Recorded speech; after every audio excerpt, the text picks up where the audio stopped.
Imagine getting into your car one evening with a crazy idea. What if you could outrun the sunset?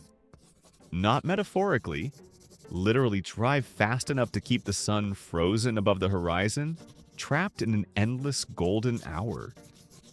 Is that even possible?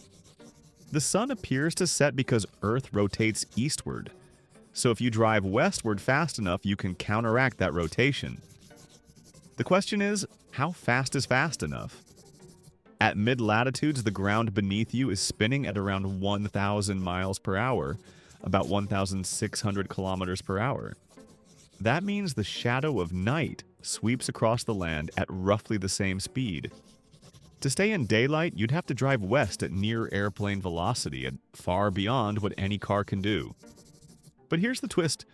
Your required speed changes depending on your latitude. Near the equator, Earth's rotation is fastest, about 1,670 kilometers per hour. No car in history comes even remotely close.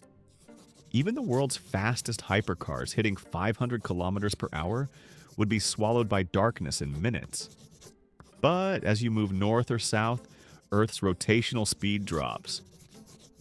Near 45 degrees latitude, the ground moves at roughly 1,180 kilometers per hour. Still impossible for a car, but within the range of a jet. Go even farther north and things get interesting. At 60 degrees latitude, the ground speed falls to about 835 kilometers per hour.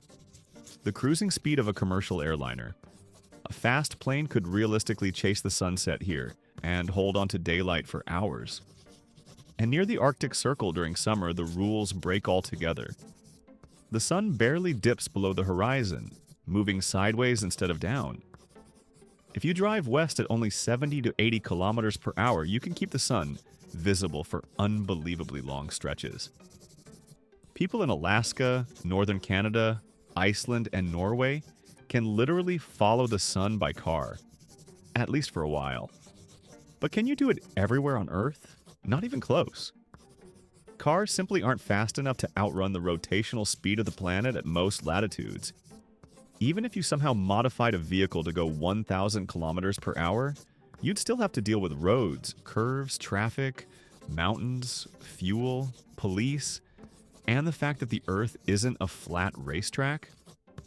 However, with a plane, or better, a supersonic jet, the impossible becomes very real.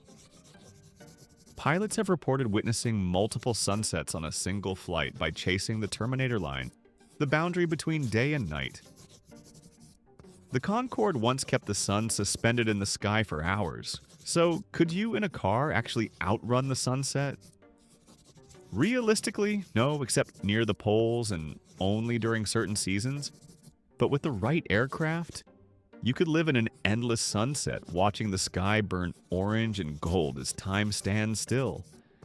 And if humanity ever builds ultra-fast ground vehicles or vacuum tube hyperloops, maybe one day we really will chase daylight around the world, living in a perpetual sunset at the edge of night.